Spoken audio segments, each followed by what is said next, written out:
சுற்றுலா பண்பாட்டுத்துறையின் கீழ் செயல்படும் தமிழ்நாடு நாட்டுப்புற கலைஞர்கள் நல வாரியத்தின் சார்பில் 50 லட்சம் ரூபாய்க்கான நலத்திட்ட உதவிகளை 941 நாட்டுப்புற கலைஞர்களுக்கு வழங்கிடும் அடையாளமாக 10 நாட்டுப்புற கலைஞர்கள் மற்றும் அவர்களது மரபுரிமையினருக்கு பல்வேறு நலத்திட்ட உதவிகளை முதலமைச்சர் ஸ்டாலின் வழங்குகிறார். நேரடி காட்சிகளை பார்க்கலாம்.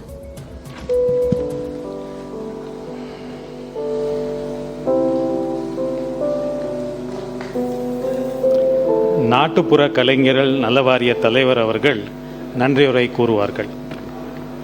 தமிழ்நாட்டில் வாழும் லட்சக்கணக்கான நாட்டுப்புற கலைஞர்களுக்கு பல்வேறு நலத்திட்டங்களை உருவாக்கி கலைஞர்களின் வாழ்வில் ஒளியேற்றி வைத்திருக்கும் மாண்புமிகு முதல்வர் அவர்களுக்கு வணக்கம். முத்தமிழறிஞர் டாக்டர் கலைஞர் அவர்களால் துவங்கப்பட்ட தமிழ்நாடு நாட்டுப்புற கலைஞர்கள் நல வாரியத்திற்கு 2008 விவரங்களுடன் செய்தியாளர் அபினேஷ் இணைந்திருக்கிறார். அபினேஷ், விவரங்களை பதிவு செய்யலாம்.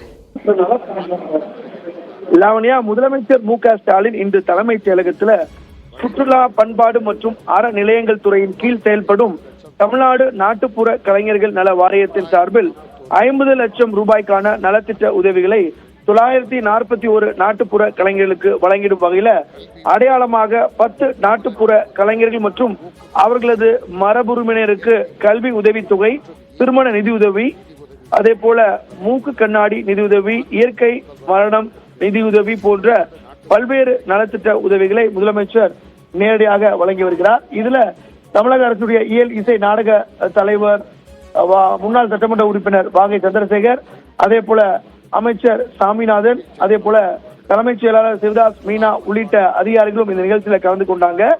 சுற்றுலா மற்றும் பண்பாடு மற்றும் அறநிலையங்கள் துறையின் கீழ் செயல்படக்கூடிய இந்த நாட்டுப்புற கலைஞர் நல வாரியத்தின் சார்பில் இந்த உதவித்தொகை வழங்கும் நிகழ்ச்சி என்பது நடைபெற்றது.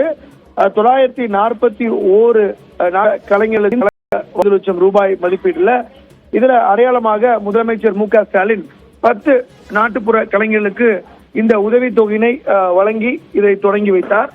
தொடர்ந்து மற்ற நிகழ்ச்சியும் நடைபெறுகிறது. தொடர்ச்சியாக இந்து சமய அறநிலையத்துறையின் சார்பில் 9 திருக்கோயில்களில் 35.57 கோடி மதிப்பீட்டிலான 14 புதிய திட்ட பணிகளுக்கு முதலமைச்சர் மு.க. ஸ்டாலின் அடிக்கல் நாட்டுகிறார். அதாவது 9 திருக்கோயில்களில் 20.53 கோடி மதிப்பீட்டில் அமைக்கப்பட்டுள்ள 13 பணிகளை திறந்து வைத்து அதற்கான பணிகளையும் இன்றைக்கு முதலமைச்சர் திறந்து வைக்க இருக்கிறார்.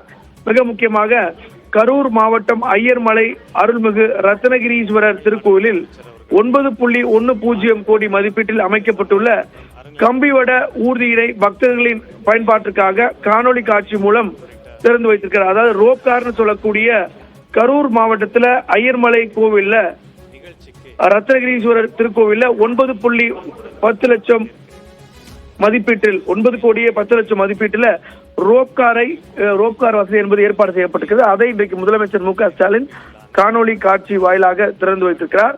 மேலும் இந்து சமய அறநிலையத்துறையின் சார்பு நிலையில் பணியில் செயல் அலுவலர் நிலை பணியிடத்திற்கான தமிழ்நாடு அரசு பணியாளர் தேர்வாணையத்தின் மூலமாக தேர்வு செய்யப்பட்ட 10 நபர்களுக்கான பணி நியமன ஆணைகளையும் முதலமைச்சர் மு.க. ஸ்டாலின் வழங்கவிருக்கிறார். அதன் நேரடி காட்சிகளை பார்க்கிறோம்.